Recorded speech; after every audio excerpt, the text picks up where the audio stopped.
Yeah, hello everyone, Never Reaction, welcome back to another video. So today I'm going to be reacting to Oversimplified's the second Punic War Part 2. So yeah, let's get into it, shall we? 3, 2, 1, and go. This video was made possible by Incogni. Use code Oversimplified in the link below for an exclusive 60% off an annual Incogni plan. Also, make sure to grab our Roman Consul U2s before it's too late. Don't make me mention it a third time, or I'll you know what.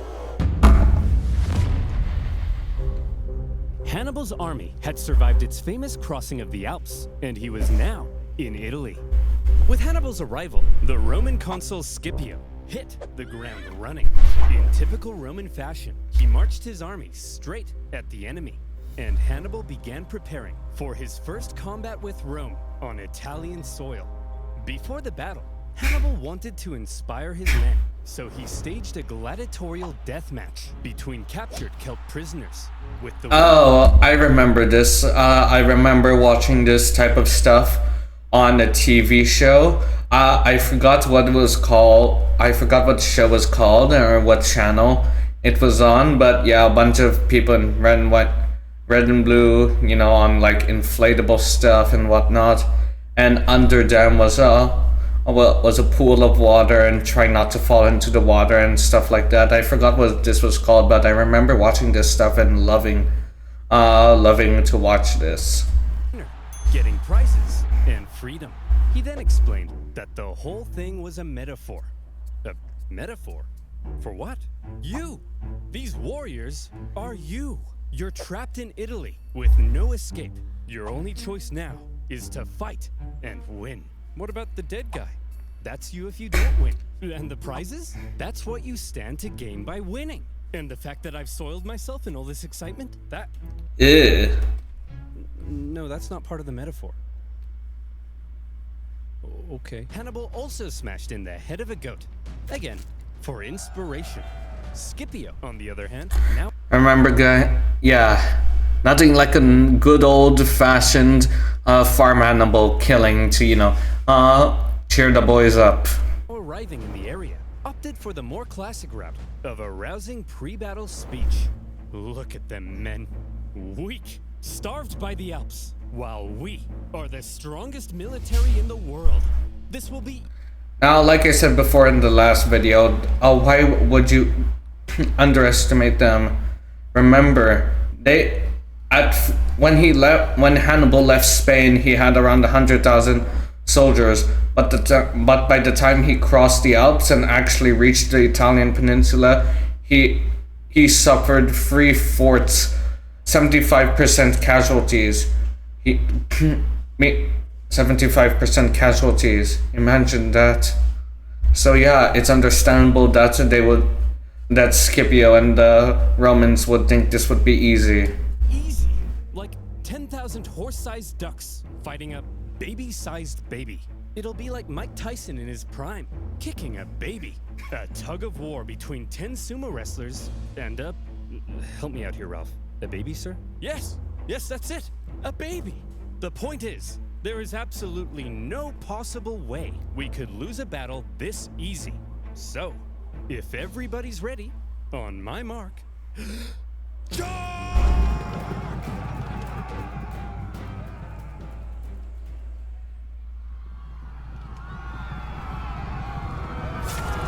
The Battle of Ticinus was over almost as soon as it had begun, as the Romans found themselves completely outmatched by Hannibal's famed lightning-fast Numidian cavalry, a key element in Hannibal's devastating double envelopment tactics. In the chaos, Scipio was wounded. Thankfully, according to some ancient writers, his handsome 17-year-old son, Scipio the Younger, saw his father fall. And this Scipio right here is the man we'll know to become Scipio Africanus. Scipio the Younger supposedly saved his father, and in the process, earned himself a lot of daddy's kisses. The Romans ended up fleeing the area, destroying the bridge behind them as they went. For a nation so overtly confident in victory, believing Hannibal to be an easy kill, the Romans found themselves running away with their tail between their legs. It was humiliating. And you know who thought so as well? The Celt.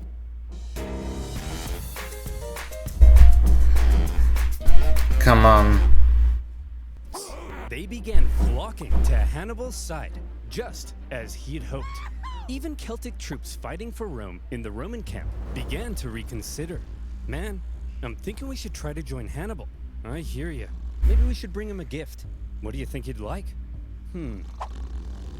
Oh, I know. Hey, Hannibal. We want to join your side, and we brought you a present.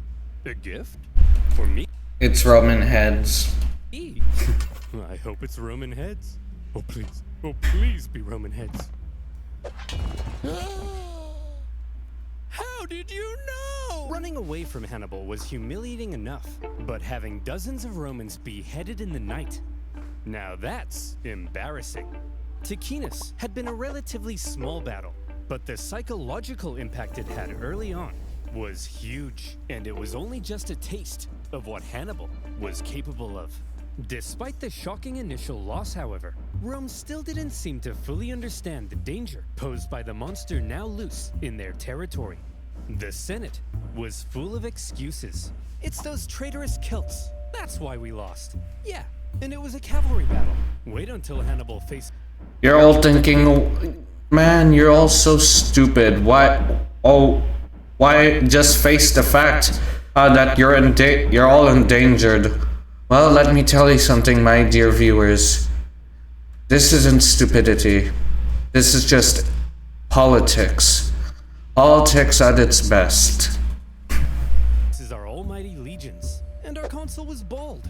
Once he faces our other fully follicled consul, then he'll really pee his pants. That other consul, Longus, had been in the south all this time, preparing to invade Africa. He had seen some success, even capturing Malta. But then he heard the news. Hannibal's in Italy? And I'm being ordered home? But I was gonna be the big boy. I was gonna invade Carthage and win the war. Well, you can be a big boy at home. No! Does somebody need a nap, sir? No! No! Some people say that naps are only for babies, but I highly disagree. Anyone who says that are stupid. A good nap really feels really good, no matter what age you are. If you can take a nap, like if you're free and you feel tired, take a nap. Take a nap. No one will judge you. And so Longus brought his army on the long journey north. When he arrived in the area to decisively neutralize Hannibal, the two consuls joined their forces together, creating a double consular army. But the two consuls weren't exactly on the same page. Having a nice rest there, old man? I'm wounded, Longus. Pathetic. You don't understand. He's more dangerous than we thought. Maybe for you. Whoops. Listen, we can't just march straight at him like we normally do. We need to train our men through the winter, and we'll try again in spring. Sorry, I don't take advice from a bowling ball. Hey! I was gonna explain something, but I'm pretty sure Oversimplified is gonna cover the Roman political system whenever two consuls join forces together. I'll kick your ass, Longus. Any day now. I'm coming. Just you wait. Oh, Scipio, you feeble old man. Scipio was apparently quite cautious after his recent encounter with Hannibal, while Longus, typically Roman, couldn't wait to give Hannibal a swirly. So who would get their way? Well, when two consuls joined their forces, it turned out the Romans had an interesting system in place. They would each take turns being the one in charge. Consul 1 would lead one day, then Consul 2 the next. Back and forth, back and forth. As you can imagine, when... There we go. And honestly, on paper, this system seems reasonable, but when applied to the real world, especially if the two don't agree with each other, it's obviously gonna, go kaput. And yeah, I imagine if, like, for example, the U.S. had two presidents, and one was Democratic, one was Republican, and they went to war, and they both joined forces. And imagine the Republican president gets to be in charge of the army on Monday, Wednesday, Friday, and Sunday, while the Democratic president gets to be in charge on the other 3 days. Yeah, imagine that with the consuls. The two consuls didn't agree. Things didn't go so well. In this case, due to Scipio's injury, Longus probably assumed even more command than normal. Hannibal had Celtic spies in the Roman camp. He fully understood the Roman system and Longus's hot-headed nature, and he knew he could exploit it. For goodness sake! What's wrong, sir? I'm trying to order some pizza, but I keep getting fed all these personalized ads about being a hothead. I'm not a hothead, am I? No, sir. Look at this. Butt insurance? Who would buy butt insurance? Yeah, that sounds really stupid. Sir, it seems like a lot of data brokers have collected data on you. They could sell that online. Company. I date and Cynthia Slack. Come on. Roman heads, a double consular army, and a hothead.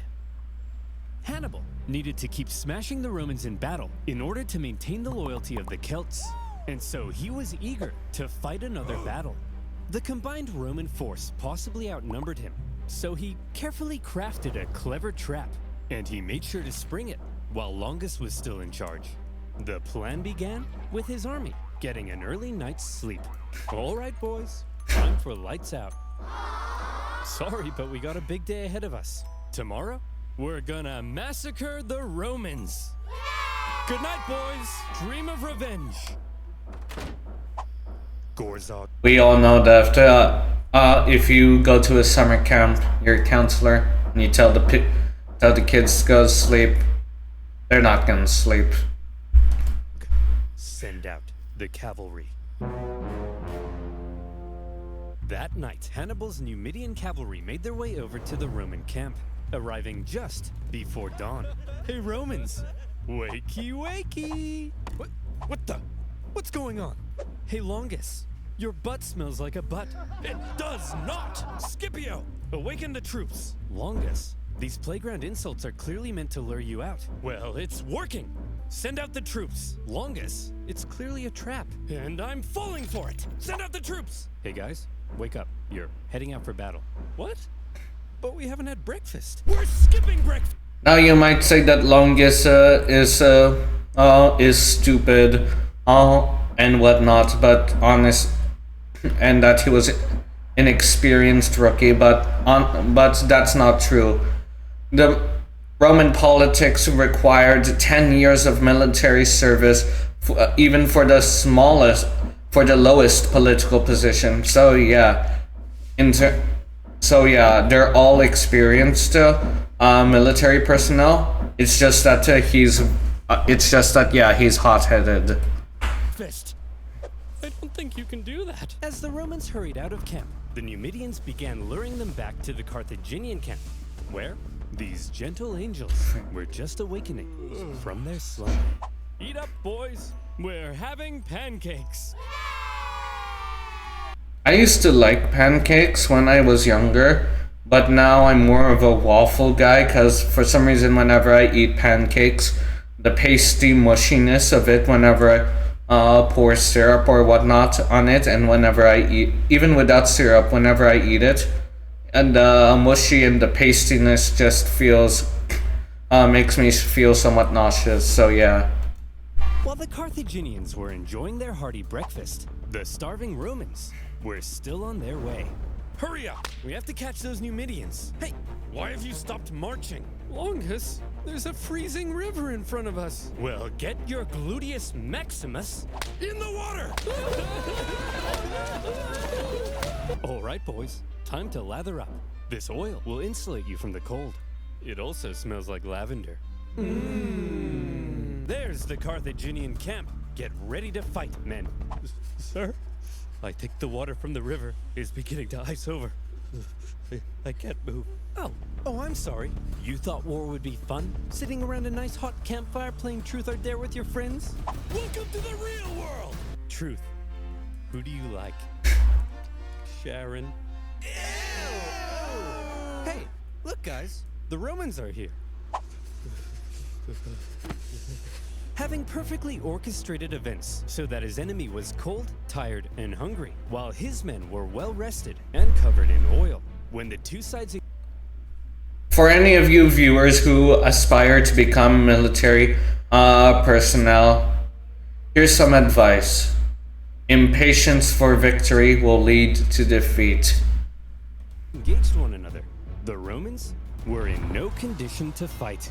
And the cherry on top, the previous night, Hannibal had sent out an elite force of men led by his brother to go and hide behind a bush. They suddenly sprung out, encircling the exhausted Romans, who were then cut to pieces. Once again, Hannibal's superior cavalry and double envelopment tactics had flummoxed the Romans. But the key word at Trebia was control. Hannibal used his intel on the enemy and the environment of the battlefield to carefully control the conditions of battle, creating lots of little advantages for himself that paved the way to success. And concealing troops. And there you have it. That just goes to show intel is a valuable resource in a conflict. With that, it doesn't matter whether your enemy has has the larger numbers. If the intel is valuable and useful enough, you can use it to defeat a larger enemy. Which is why a military spends so much on satellites and reconnaissance drones and whatnot. Troops for an ambush? All of these things are what make Hannibal the genius he's remembered as today. As for Longus, he managed to escape the battlefield with a small number of troops. Disgraced, he didn't want the Senate to find out what had happened, and he began obscuring communications back to Rome. Longus, where have you been? We've been looking for you. Nowhere in particular. Longus, 30,000 men are missing. Do you know where they are? They're taking a bath. 30,000 men? All in a bath? Yes. Longus, what's under that rug? Aurora Borealis? Aurora Borealis? Oh, well that's my consulship over. Good luck with Hannibal. Bye! Trebia had been a disaster for the Romans. And as even more Celts began flocking to Hannibal, Rome largely lost its control over Cisalpine Gaul. In Rome, complacency turned to alarm. Hannibal had outwitted them on their own soil and inflicted a costly defeat. But with that, Scipio and Longus's terms as consul were over. They were replaced with two new consuls, Servilius and Flaminius.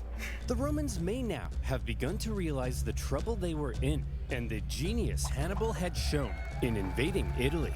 The Romans had expected to be the ones controlling this war. Remember, they thought they were going to invade Carthage. Now their plans lay in ruins, and they were levying 11 new legions to deal with the threat. Hannibal had completely redefined the war. But Hannibal had a little problem of his own. Things had gone well so far, but the Celts were notoriously fickle, and Hannibal needed to ensure he maintained their alliance and his base of support in Italy. Any Celts he captured fighting for Rome, he treated extremely well and allowed them to return to their homes. But the longer he hung around in their territory, eating all their food and leaving beard trimmings in their sinks, the more resentful they may become. They wanted to go south and plunder some Roman booty, and Hannibal also hoped to sway Rome's other Italian allies in the south to his side. So from here, the path was clear. Hannibal had to move south. Just one problem. There were two main routes Hannibal could take to move south. And wouldn't you know it, that's exactly where the two new Roman consuls had taken fortified positions. If Hannibal tried to move on them, he'd be fighting from a disadvantaged position and could be bottled in. There is a... Yeah, now here's the thing. In terms of conflict, like for example, a siege or whatnot, the defending army is always gonna have the advantage. Sure, they may be defeated, but until then, they will have the advantage because they get to choose where to defend from, meaning they can choose to defend on an area with uneasy terrain, rain and whatnot, and of course, since they're defending, they'll be fortified and whatnot. So yeah, the defending force is always going to have the upper advantage. Third option. Ooh, tell me. We could move through this vast impassable marshland flooded with dirty, stinky, disease-infested water that at times would come up to our necks. But there's no way we would attempt that, right? That'd be crazy, right? You're asking the man who made you go through the Alps. You really think he's gonna say, no, we're not gonna go through that? Hannibal? Hannibal's 4-day trek across the Arno marshlands was hell on earth. Almost as crazy as when he crossed the Alps. Imagine 3 full days, unable to sit or lie down, because there's nowhere to sit or lie down. Meaning 4 full days without sleep, slugging through Not to mention you're in a swamp. So yeah, that's awful. heavy mud. You contract cholera. Your foot falls off, and Jim Bob directly in front of you won't stop pooping in your path. In fact, everybody's pooping in your path. Some delirious, sleepless men would see clumps of mud and say, man, I could just sink into that. And then they would. When pack animals died, it gave nearby men a chance to rest, but only for a few moments, before they were whipped back into line.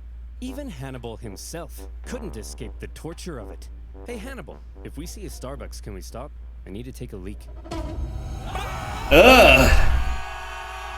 I forgot he contracted an eye infection when crossing through the marshlands. What? Jeez. And he supposedly gouged out the infected eye himself. Hannibal, looks like you picked up a nasty eye infection.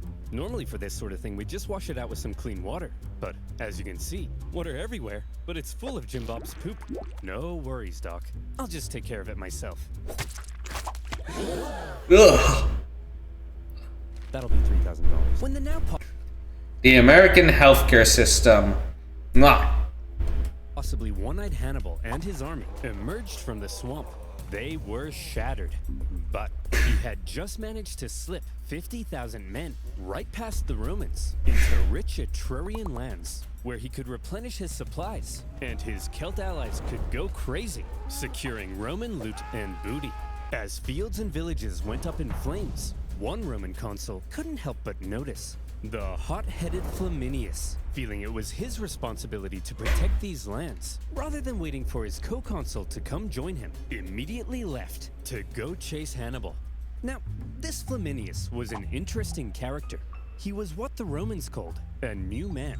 He came from the lower plebeian classes of Roman society, and as a result, he reportedly had kind of a screw-you attitude to the establishment, and a big old arrogant chip on his shoulder. Yeah, not to mention, since he's from the lower classes, he's obviously gonna want to try and prove himself to the people from the upper classes that he deserves to be there, that he isn't some guy who bribed his way through the top. He's gonna want to prove to everyone that he got there on his own hard work. So yeah, understandable. Picture Sid Vicious wearing a toga. That's Flaminius. I don't know who that is, but he's obviously a rock star. And Hannibal, thanks to his spies, knew everything. Just as with Longus, Hannibal knew Flaminius was just the kind of man he could lure into a trap. Hannibal led Flaminius to the entrance of a narrow pass along the north shore of Lake Trasimene. Flaminius watched as Hannibal's army entered the pass. I've done it. I've spotted the enemy. Sir? That big follow us sign seems kind of like they're trying to lure you in. Yes, Gareth, and I'm taking the bait. Sir, this really seems like a trap. Yes, Gareth, and I'm falling for it. Daylight was fading, so for now, the Romans set up camp. The two armies encamped across the lake from one another, and night fell over the two camps. In the morning, Flaminius would catch up to Hannibal, and he would be the hero of Rome. For now, the Romans got nice and comfy in their beds. Good night, Flaminius. Good night, Rome. Good evening, Hannibal. During the night, Hannibal ordered total stealth. As tens of thousands of troops scaled the wooded hills above the pass, completely undetected by Rome's scouts.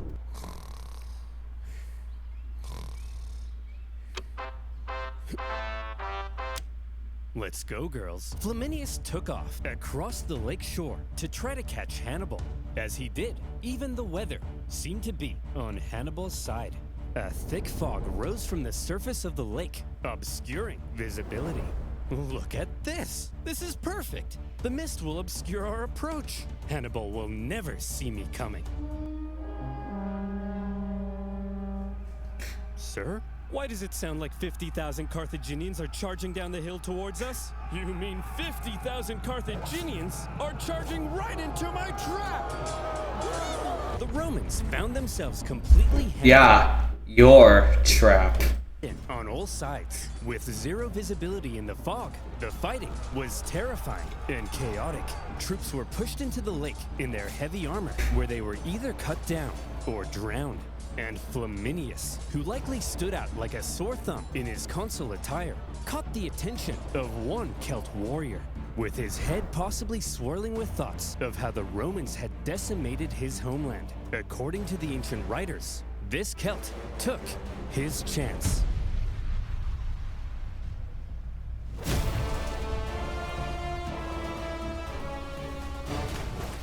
Now that was a cool scene. Feels like it could have come straight out of an action movie and whatnot. So yeah, a lot of people complain as to why does it take Oversimplified so long just to release 1 or 2 videos? You have to understand that Oversimplified's he works alone. He has to draw, he has to animate, he has to write the script, come up with humor, not to mention he has to do the research and the voiceover narration. It's all of those stuff that's not easy. So it's understandable why he only posts once every half a year or once every half a year or so. The hour-long massacre, 15,000 Romans were killed and an equal number captured. An entire army completely wiped out, along with their consul. During the battle, the Roman vanguard had managed to break through at the front and climbed the hill above the fog. When the mist cleared, what they saw was a blood-red lake and a sea of Roman bodies. Worse yet, when the other consuls sent cavalry to try to aid Flaminius's doomed legions, they too were caught and defeated. A double disaster.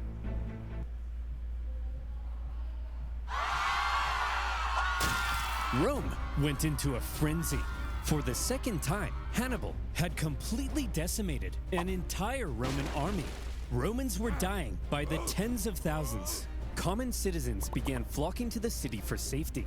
Women waited by the city gates in tears, hoping to hear news of loved ones. This one man, having just led his battered army across the Alps the previous year, now stood less than 100 miles from Rome. To this point, he had been a problem. Now, Hannibal was a crisis. And in a crisis, Rome took desperate measures. They actually had a system in place when dealing with... I was gonna say it, but I'm gonna let Oversimplified say it. With an emergency of this magnitude, they would forgo their 2 consul power sharing system and instead temporarily give one man near total power and authority to be as decisive as he needed and hopefully salvage the situation. This all-powerful position in Rome's government had a name: dictator. It's actually where we get the word. Yeah, and all of you might think, no, why would you do that? Now you have to understand, Roman dictators aren't like the dictators of today. But in the Roman Republic, a dictator was a democratically elected position. Their term was 6 months long, and they were only chosen during times of crisis when the bureaucracy of democracy was just too much, and couldn't be afforded. So yeah, and although people might say, it's evil dictators gonna cause massacre, dear autocrats, you have to understand that in certain situations, autocracy can be quite effective. Let's let's say there was another virus, like a deadly virus like COVID-19. I know it's, horrifying to imagine, but hear me out. Let's say there was another virus like COVID-19, and you need to isolate and vaccinate people. But of course, there are still going to be people who are like, no, I don't want to wear masks. It's a violation of my rights and freedom. You can't make me get vaccinated. I don't believe in vaccines. It's just a scam. Blah, blah, blah. Well, since you're an autocrat, you don't have to listen or care about what they think. You can just force them to wear masks and get vaccinated, and should they break the rules, you can punish them severely, encouraging people to follow the rules. So yeah, autocracy in the right situation can be very effective. But unlike modern dictators, Roman ones didn't score perfect rounds of golf or ride bears through the Siberian tundra. They held their power for just 6 months before they were required to give it up. And in Rome... Now you might think that these dictators would try to hold on to their power, for themselves. But do you know what's even more weird for us people in the modern times? It's that every dictator that the Roman Republic had, all of them willingly gave up their power and stepped down whenever their 6-month term came to an end. How amazing is that? Hour of need, the man chosen to be dictator in 217 BC, one of the most highly esteemed members of the Roman Senate, Fabius Maximus. So how would Fabius, as dictator, confront Hannibal? Well, Fabius understood that marching all of Rome's young men straight into a one-man meat grinder was bleeding Rome dry. Hannibal was clearly too dangerous to face head-on in battle. However, he was also stuck in their territory, with dwindling manpower and forced to live off the land. It wasn't a sustainable position to be in long term, and he could only remain there for so long. So, if Rome avoided battle with Hannibal to prevent any more crippling losses, and instead simply maneuvered around him, blocking supplies and taking out smaller contingents where possible, Hannibal... There you go, that's what I said in the last video. The Fabian strategy / tactics. Many future leaders would use this strategy, such as Napoleon and whatnot. Hannibal would gradually become weaker. And of course the Russians when Napoleon came to invade them. They would gradually become stronger. And so Fabius presented his new idea to the Roman Senate. Okay guys, I have an idea. See if you can follow me here, okay? Instead of fighting Hannibal, when he approaches, we run away.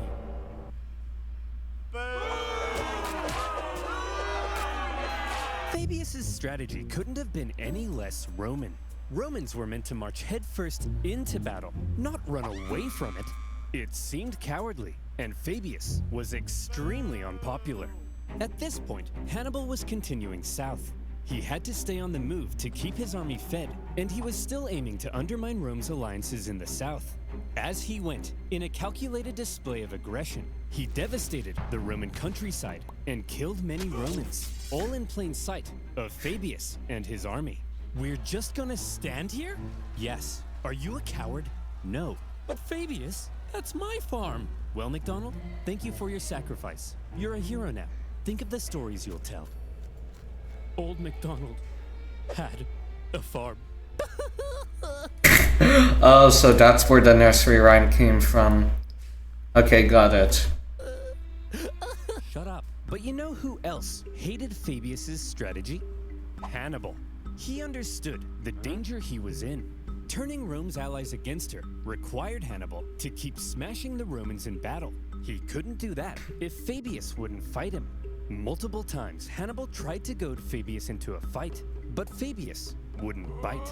Failing that, he tried to turn Rome against Fabius. According to the writer Livy, he burned down all the farms he could, but any farm he learned was owned by Fabius himself. He left well alone. Oh yeah, I forgot about this. Hannibal did this in order to trick the Roman Senate and everyone else into thinking that Fabius made a secret deal with him, prompting the Senate to try and I don't know, bring him down or assassinate him or arrest him or something.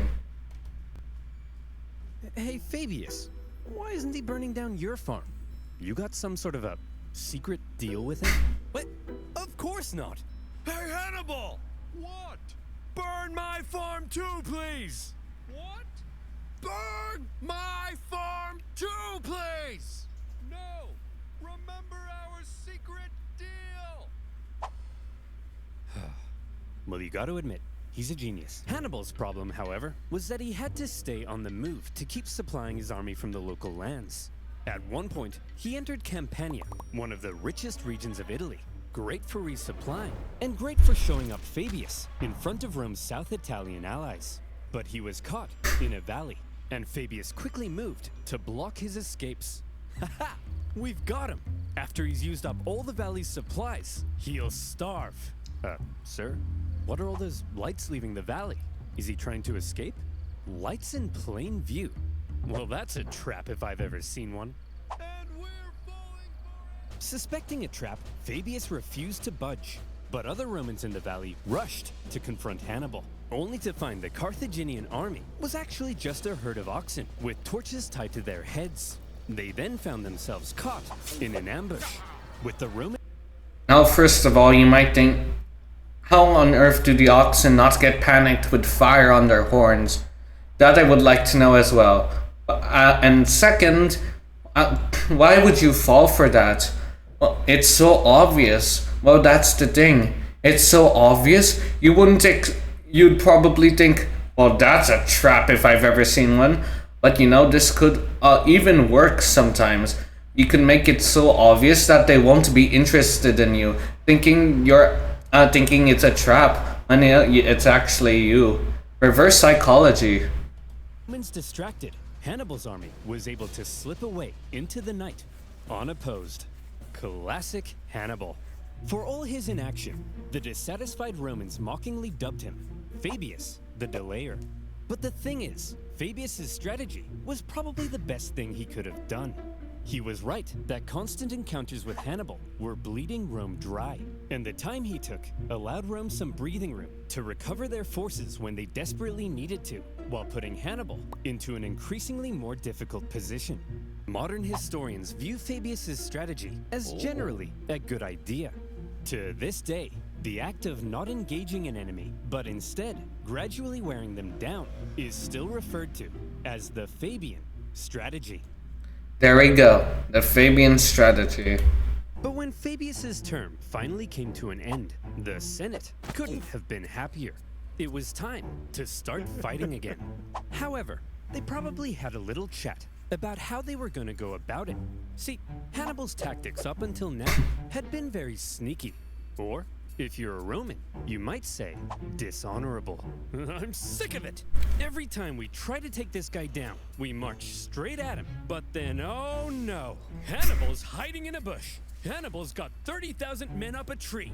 At this point, I'm not convinced my wife isn't just Hannibal wearing a disguise. Cooey. Look, this time, we obviously have to switch something up. Now granted, we're Roman, so we're gonna march straight at him without thinking. That can't be helped. It's in our blood. But I have a proposition. This time, when we march straight at him, we do it with a massive army. I'm talking like 80,000 men. It won't matter what kind of shenanigans he pulls. He can hide in all the bushes he wants. There's no way he can possibly beat off 80,000 men! Grow up! You know what I mean! And so it was. With 2 new consuls, Rome put together. Now, most people would obviously, laugh and find this funny, but I've just heard so many dirty jokes in my life that it's no longer funny to me. That's the thing. If you're too used to something, it becomes hilarious to you. Let's say, for example, you take a slice of chocolate cake. The first slice is fine. The second slice is delicious. The third slice is good. The fourth slice is okay. But when you get to that fifth slice, you'll realize chocolate cake no longer satisfies you and that it doesn't taste good anymore. So obviously you're gonna want to find a new flavor of cake that will give you satisfaction when eating. So yeah, that's basically me with jokes like that. I've just heard so many of them that I don't find them funny anymore. Together, a massive army, the biggest Rome had ever fielded, to put Hannibal away once and for all. To gather the men required, 2/3 of them ended up being completely inexperienced. But how much experience does it take to be expendable war fodder? As this massive army set out in the summer of 216 BC. Oh, I know where that is. It's Cannae. The Romans knew they needed to win this battle. Just one victory over Hannibal would likely be enough to end his entire campaign. And this time, their overwhelming manpower gave them confidence they could do it. Hannibal had taken position at the town of Cannae, where he had captured an important Roman supply depot. With Fabius gone, Hannibal knew a battle was likely coming, and he was eager to fight it on his terms. But when his men looked out at the Roman camp, they couldn't believe what they were seeing. That army's huge! There's no way we can possibly beat off all these men. How are we gonna beat off all of these men? You know what I mean. I think he's right, Hannibal. Hannibal is then said to have replied, Gisco, my friend, don't worry. There may be a lot of them, but amongst their ranks, there's not a single man named Gisco.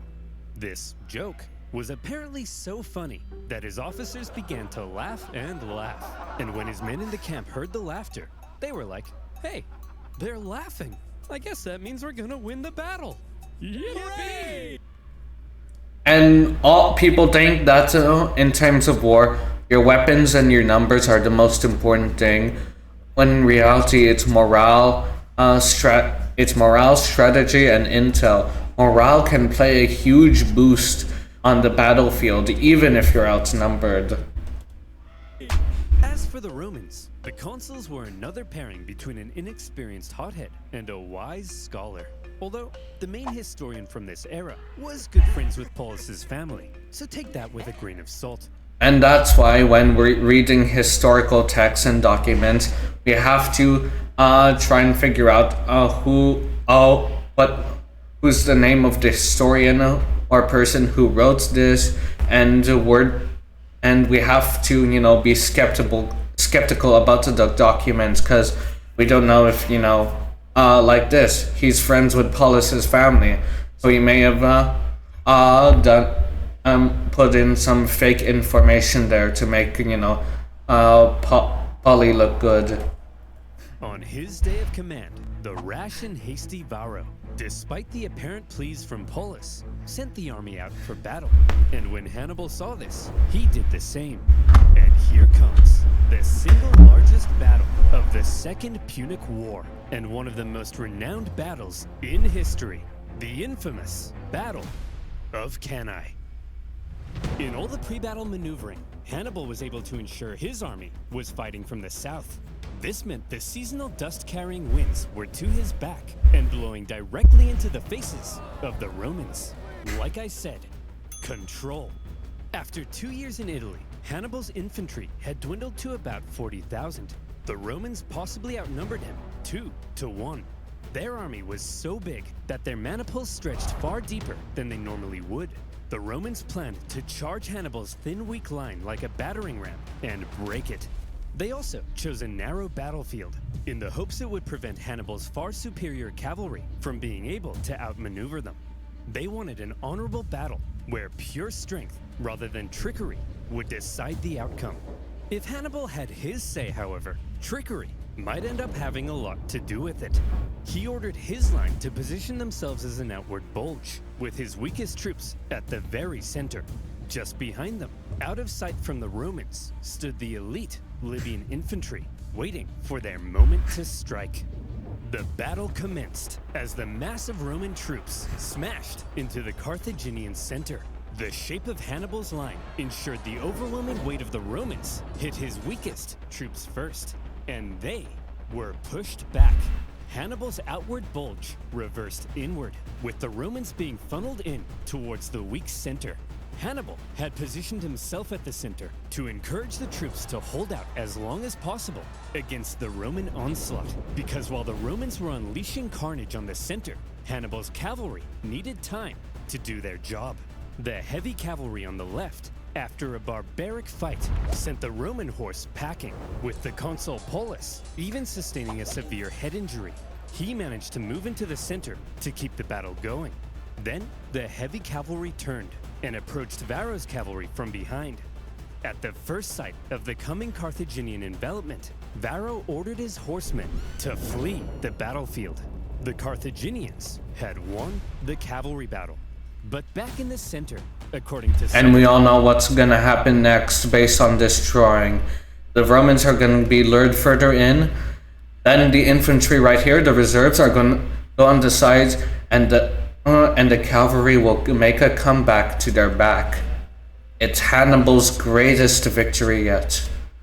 Counts. Hannibal's line did eventually end up caving to the massive weight of the Romans, and they began to flee. The Romans pushed deeper, and organization within the army likely broke down as they became a giant mass, trying to massacre the fleeing Carthaginians. They didn't realize that they were playing right into Hannibal's hands. At that moment, Hannibal's elite units, having done no fighting yet, and therefore fresh as a daisy, turned and smashed into the Roman sides. Many of these troops were wearing Roman helmets and armor they had picked up after previous battles, and the confused Romans may not have even realized they were the enemy.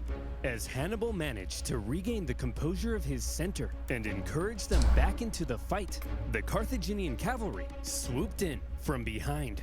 And look at what lies before you. A military general's wet dream. The total encirclement of a much larger force by a much smaller force. The Romans were trapped. Hannibal had unbelievably managed to use their own superiority in numbers against them.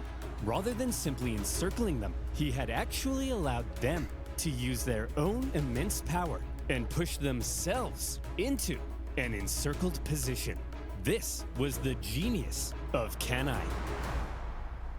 And with that, the annihilation began. For hours, the Carthaginians slaughtered the helpless Romans from all sides.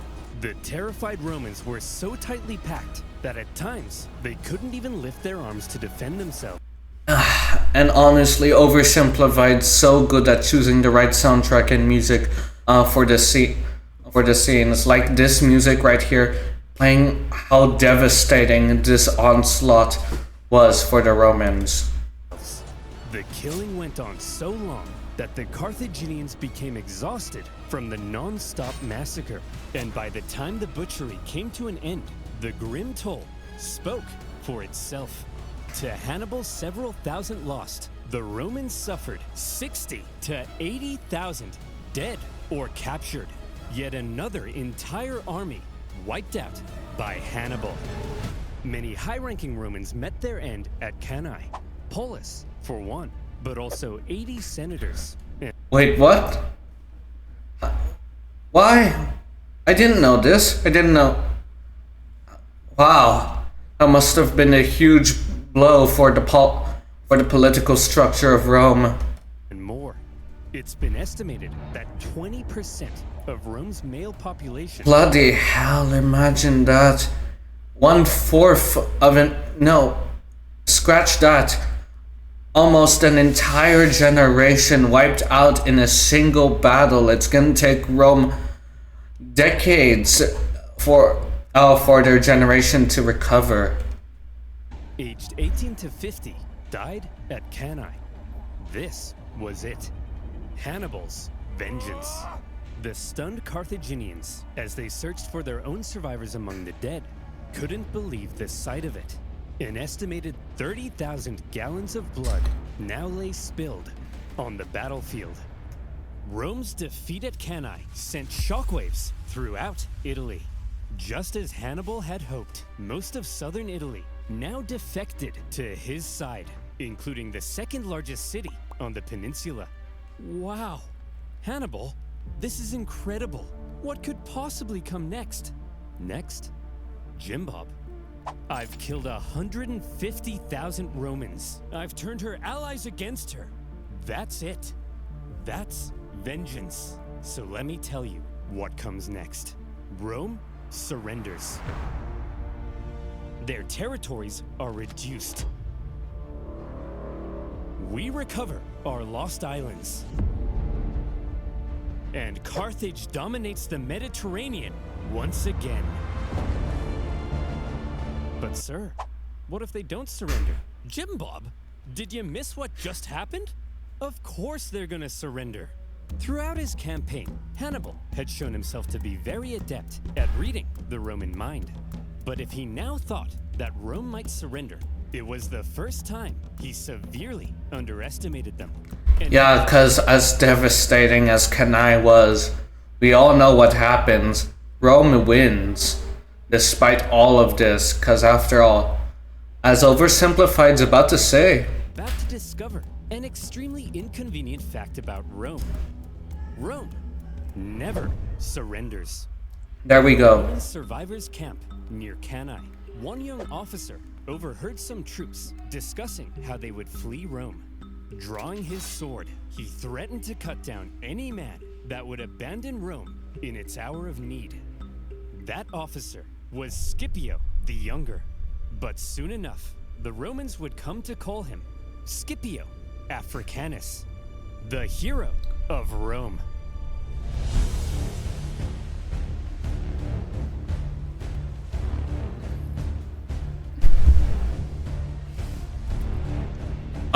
Honestly, this part 2 was even better than the first part. I can't wait. I can't wait for it to finally come out. Yeah, it's honestly Oversimplified. Really is amazing when it comes to his storytelling. He ensures that the information he gives out is important and easy to understand, while at the same time keeping it interesting and funny and entertaining. That's what I love about his channel. Honestly, go subscribe to him. He deserves it. And yeah, I don't really have anything else to say. I gave all my input. So yeah, if you like this video, please hit that like and subscribe. Check out my Facebook page. The link is in the description, and so will the link to the original video by Oversimplified. Anyway, that's all for today. I'll see you guys next time. Bye!